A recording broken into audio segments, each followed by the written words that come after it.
नमस्कार मित्रों, आपका स्वागत है। आज हम आपके लिए एक बहुत ही ज्ञानवर्धक कथा लेकर आए हैं। तो आपसे हमारा विनम्र निवेदन है कि आप इस कथा को ध्यान से अंत तक जरूर सुनें। मित्रों, एक समय की बात है। मध्य देश में एक बहुत ही सुंदर नगर था। उस नगर में एक चोर रहता था और वह आए हर दिन छोटी मोटी चोरियां करके अपने परिवार का पालन पोषण करता था। परंतु उस चोरी के धन से उसके परिवार का पूरी तरह से खर्चा नहीं चलता था और इस कारण से वह चोर हमेशा बहुत परेशान रहता था। फिर एक दिन की बात है, वह पास ही के किसी गांव में चोरी करने चला गया। वहां पहुंचकर वह गांव में कोई सुनसान घर ढूंढने लगा जिसमें कि दिन के समय कोई ना हो। अपनी खोजना को प्रारंभ कर दिया। थोड़ी देर इधर उधर घूमने के बाद उसे एक घर दिखाई दिया जो वहां के राजा के सेनापति का घर था। तब उस चोर ने सोचा कि दिन के समय में तो सेनापति जी राजमहल में ही होंगे और घर में उनकी पत्नी अकेली होगी। मैं चुपके से जाऊंगा और थोड़ा सा धन चुरा कर ले आऊंगा जिससे किसी को पता भी नहीं चलेगा। परंतु मित्रों, संयोगवश उस दिन सेनापति राजमहल नहीं गया था क्योंकि उसकी पत्नी की तबीयत खराब चल रही थी। इसीलिए सेनापति ने घर पर ही रहकर अपनी पत्नी का ख्याल रखने का निश्चय किया। फिर जैसे ही वह चोर चोरी करने के उद्देश्य से उस सेनापति के घर के अंदर घुसा, वैसे ही सेनापति की नजर उस चोर पर पड़ गई। और फिर जैसे ही सेनापति ने अपने घर में चोर को देखा तो उसने उस चोर को तुरंत बंदी बना लिया और पूछने लगा, सच सच बताओ, तुम कौन हो और यहां क्या करने आए हो? तब डर के मारे चोर ने सेनापति को सारी बातें सच सच बता दी और कहा, सेनापति जी, मैं तो एक मामूली सा चोर हूं और अपने घर का खर्च चलाने के लिए चोरियां करता हूं। थोड़े से धन के लालच में मैं आपके घर में चोरी करने आ गया। कृपया करके मुझे क्षमा करें। मैं आइंदा ऐसा नहीं करूंगा मित्रों। चोर की बात सुनकर सेनापति ने कहा, अरे चोर, तूने आज जो कार्य करने का प्रयास किया है उसकी माफी नहीं सजा होगी। यह बात तुम भली भांति जानते हो, फिर ऐसा नाटक क्यों कर रहे हो? वह सेनापति उस चोर से इतना कहकर उसे राजा के दरबार में ले जाता है और राजा को समस्त घटना का वृतांत सुनाता है। तब सेनापति की बात सुनकर राजा उस चोर को 1 माह की कैद सुना देता है और उसे कारावास में बंद करवा देता है। फिर समय के अनुसार जब उसकी सजा पूरी होती है और 4 माह बाद जब वह चोर अपने घर जाता है तो वह देखता है कि उसके घर में खाने को अनाज भी नहीं है और उसके पास बिल्कुल भी धन नहीं बचा है। अब उसका परिवार जैसे तैसे करके अपने दिन गुजार रहा था मित्रों।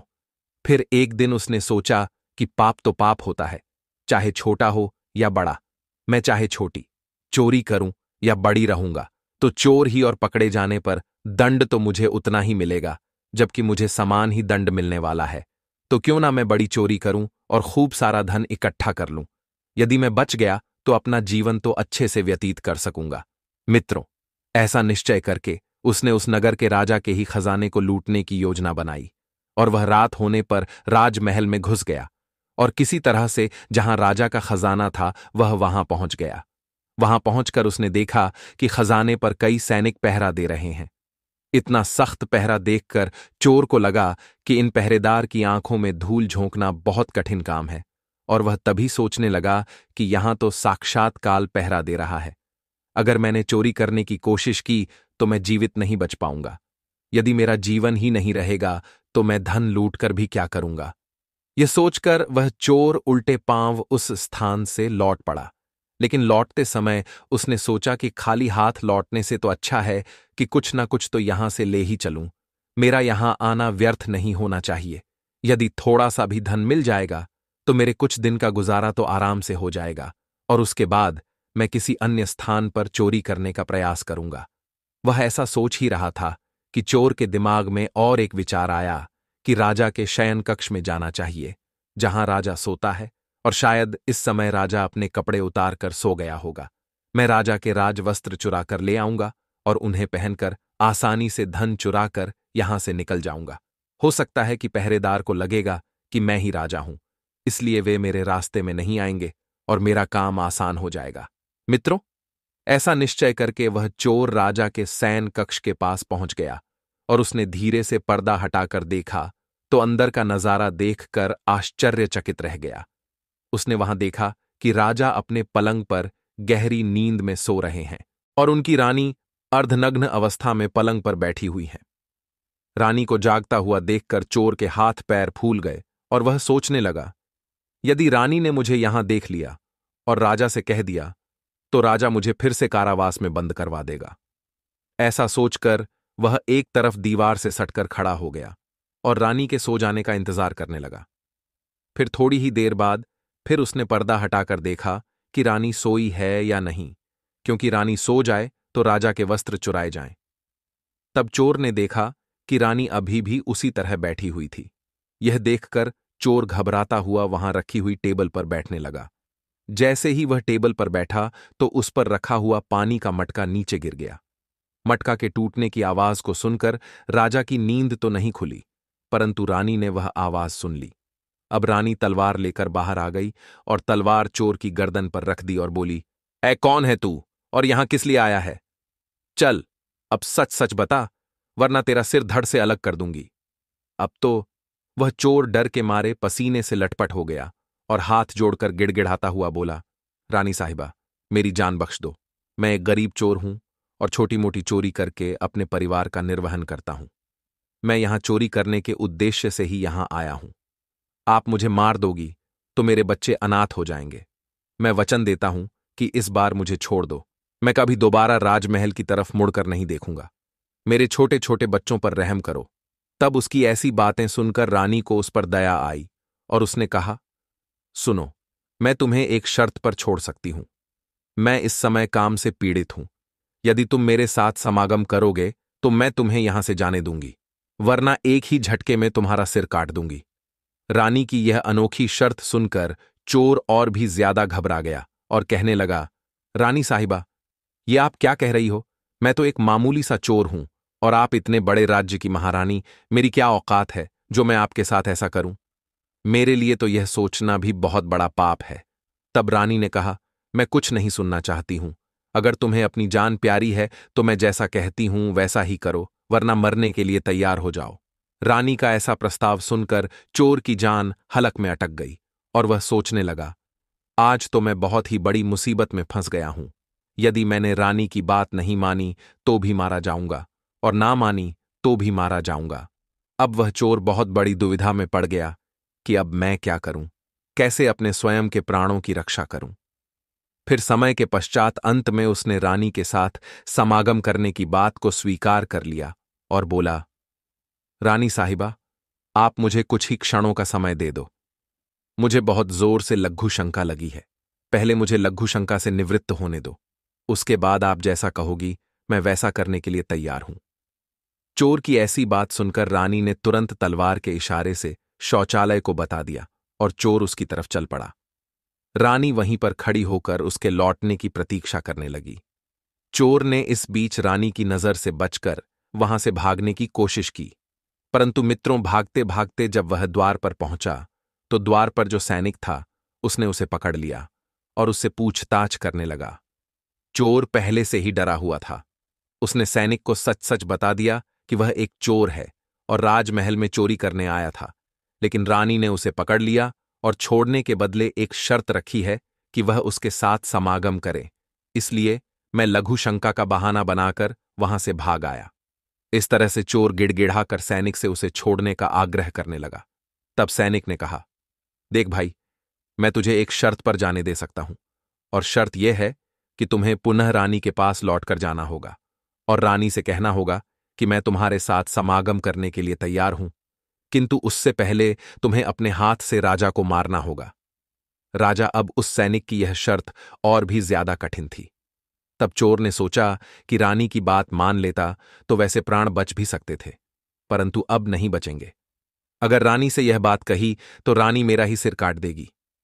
अब चोर को चारों तरफ मौत ही मौत दिखाई दे रही थी। चोर के आगे कुआं था तो पीछे खाई और बगल में झुलझती हुई आग और सर पे मुलिया चमक रही थी।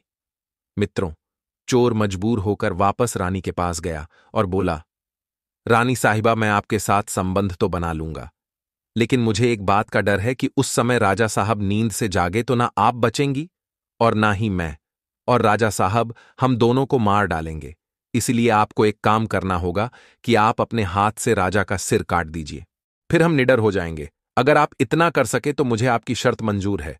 वरना मैं आपके हाथों मरना उचित समझूंगा। आप मुझे ही मार दीजिए। काम से वशीभूत रानी चोर से कहने लगी, ठहरो, ये मेरे लिए कौन सी बड़ी बात है। वैसे भी राजा जी मुझे काम सुख तो देते हैं। नहीं, चलो देखो, मैं अभी राजा साहब को मौत के घाट उतार देती हूं। मित्रों, इतना कहकर रानी ने दोनों हाथों से तलवार पकड़ी और सोए हुए अपने पति का सिर काट दिया। जब रानी ने राजा का सिर काट दिया तो सारा कमरा खून से लथपथ हो गया और राजा के खून से रानी भी रंग गई। उस रानी ने अपने जीवन में पहले कभी इतना भयंकर दृश्य नहीं देखा था। राजा का सिर धड़ से अलग करने के कारण रानी की समागम की सारी इच्छा एक ही पल में समाप्त हो गई और वह भयानक दृश्य देखकर रानी बेहोश होकर गिर पड़ी। रानी को बेहोश देखकर चोर ने सोचा, चलो अब यही सही मौका है यहां से बच निकलने का। इतना सोचकर वह चोर राजा के क्षण कक्ष से कुछ स्वर्ण मुद्राएं लेकर वहां से चला गया। उधर सुबह होते ही राजमहल में शोर मच गया कि कोई राजा साहब को मार गया, मगर राजा को मारने वाला कौन था उसका कोई पता नहीं चल पा रहा था। सब लोग बड़े आश्चर्य में थे कि इतना सख्त पहरा होने के बाद भी राजा को सोते हुए किसी ने कैसे मार डाला।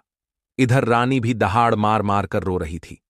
इस रहस्य को पूरे राजमहल में केवल वही सैनिक जानता था कि रानी और उस चोर में से किसी एक ने ही राजा को मारा है, परंतु उसने इस बात की चर्चा किसी से नहीं की। राजा के अंतिम संस्कार की पूरी तैयारी हो चुकी थी। अब रानी ने जाने अनजाने में काम वासना के कारण राजा का सिर धड़ से अलग कर दिया था, तो उधर रानी ने भी घोषणा कर दी कि वह अपने राजा के साथ सती होना चाहती है। रानी का ऐसा निर्णय जानकर किसी ने रानी पर संदेह नहीं किया, क्योंकि अगर रानी ने राजा को मारा होता तो वह राजा के साथ सती क्यों होती। इधर रानी सारे श्रृंगार करके राजा के साथ चिता पर जाकर बैठ गई। राज्य के सभी लोग उस चिता पर एक एक करके लकड़ी रख रहे थे और उन्हें नमन करके पीछे लौट रहे थे। इस प्रकार सबसे अंत में वह सैनिक भी राजा की चिता पर लकड़ी रखने गया जो इस रहस्य को जानता था। उसने धीरे से रानी के कान में कहा, महारानी, आप तो सती हो जाएंगी, लेकिन मुझे इतना तो बता दीजिए कि राजा को आपने मारा था या उस चोर ने। सैनिक के मुंह से यह सुनकर रानी चौंक पड़ी। वह समझ गई कि इसका मतलब इस भेद को यह सैनिक भी जानता है। फिर रानी ने कहा, सुनो राजा को, ना तो मैंने मारा है ना उस चोर ने। अगर तुम्हें यह जानना है कि राजा को किसने मारा है तो तुम नगर से बाहर उत्तर दिशा में जो जंगल है उसमें चले जाओ। वहां एक कुटिया में एक साधु रहता है, वह तुम्हें इस रहस्य को जरूर बता देगा। मित्रों, अब सैनिक को यह रहस्य जानना था, इसलिए वह अगले ही दिन रानी के बताए अनुसार उस घनघोर जंगल में चला गया। जंगल में पहुंचने पर उसे वह कुटिया दिखाई दी जिसमें वह साधु रहता था। सैनिक उस साधु के पैर पकड़कर बोला, महाराज, मैं एक रहस्य जानने के लिए आपके पास आया हूं। मैं आपसे यह जानना चाहता हूं कि राजा साहब की हत्या किसने की। आप मुझे बताइए।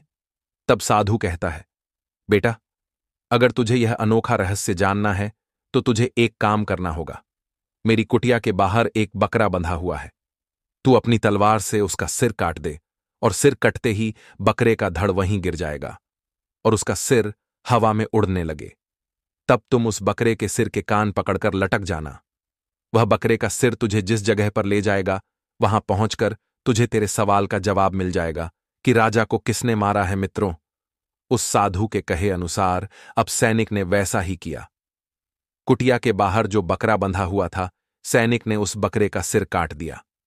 सिर कटते ही वह हवा में उड़ने लगा।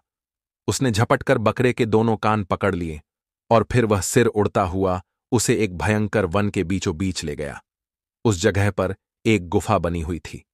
उस गुफा के द्वार पर जाकर वह सिर नीचे उतर गया। तब वह सैनिक सोचने लगा कि इस जंगल में ना तो कोई मनुष्य दिखाई दे रहा है और ना ही कोई जानवर। यहां भला कौन मुझे राजा की मौत का रहस्य बताएगा। वह गुफा के द्वार पर खड़ा खड़ा यही सोच रहा था। मित्रों, वह गुफा एक राक्षस की थी जिसमें वह राक्षस और उसकी एक बेटी रहते थे। अब शाम हो गई थी और वह राक्षस अपने भोजन के लिए बाहर गया हुआ था। गुफा के अंदर उसकी बेटी अकेली ही मौजूद थी। इधर जब राक्षस कन्या को किसी मनुष्य की गंध मालूम पड़ी तो वह द्वार पर निकल कर आई तो उसने देखा कि एक नौजवान गुफा के द्वार पर खड़ा है।